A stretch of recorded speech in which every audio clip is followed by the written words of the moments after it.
Okay, this is a good question. Would compound interest work better if all of my retirement accounts are combined into one account? I have a 401k for my previous employer and a 401k in my current employer. Okay, great question. A lot of people actually ask that. Like, should I combine my 401ks or IRAs so that the money will grow faster? No, the compounding is a multiplier. And I'm not going to give you the breakdown of compound interest formula because most of you would probably fall asleep watching me. But this is actually a really good question. So let's say you have 200 bucks and you have two accounts that earn 10% each in the same exact index fund or whatever, right?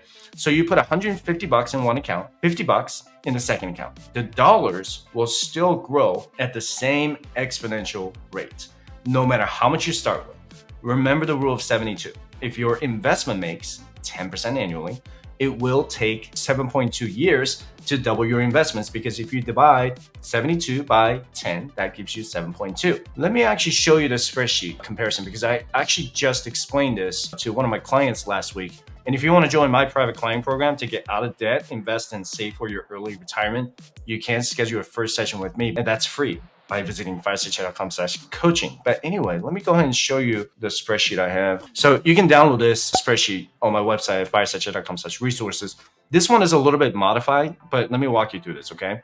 So let's say you have $25,000 on the left-hand side. I actually just used this for my client. If you have, let's say, $25,000 in your old 401k, and then you have $15,000 in your current 401k, so no matter what you do, let's say you invest exactly the same. You have the same 401k fees, and you're investing in the same exact mutual fund in either account, okay? So if you do 15,000 here, and you do 25,000 here, and let's say it's 8% average annual return on both sides, both accounts, right? It is still gonna be the same, okay? This is the total balance by, let's say, what is that? By age 40, you would still have $93,000 if you don't have anything invested, all right?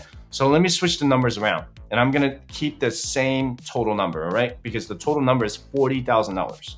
So if I do, let's say 22,500, and then I put 17,500. See that? The number remains the same. You still get $93,000 by the time you're 40. Remember that compound interest is a multiplier, right?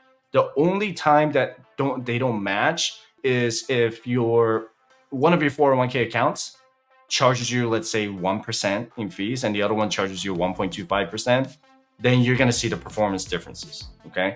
But if you're investing in the same exact mutual fund between those two, you're gonna get the same result. I hope that makes sense. By the way, did you know that over 50% of Americans who make over $100,000 a year are living paycheck to paycheck? So is it always an income problem or a spending problem? If you're having trouble figuring out your budget, I encourage you to download a budgeting app called YNAB. YNAB stands for You Need a Budget. That's right. Whether you make $50,000 a year or $300,000 a year, every one of you needs to create a budget to achieve financial independence. You need to give every dollar a job so that you can be more intentional with your savings and spending. You can get a free trial without any credit card information by using the link in the description below. Great question. When you do the comparison, this is like one of those that you can kind of like, should I put them in both? Yeah, I would just combine what you have from the 401k, the old 401k, into the new 401k, because you have what's called a rule of 55. Let's say you turn 55 in 5 years and you have an old 401k. You can't touch the old 401k because you already left that job. But if you move money out of that old 401k into a new 401k, now you get to combine both of them. Let's say this is $40,000. That's the money you can gain access to starting at the age of 55 because you put it in the current 401k account, okay? I'm not saying that you should always put it in the 401k to 401k. It really depends on your situation. It might make more sense if you have a Roth 401k and put that into a Roth IRA, right? Because Roth 401k, you don't really want to do that rule of 55 with the Roth 401k because you're still going to be penalized for the earnings and interest. But if you put Roth 401k into a Roth IRA, then you can take the contributions out early at any time, but you can kind of segregate contributions and earnings and interest separately in the Roth IRA as opposed to in the Roth 401k.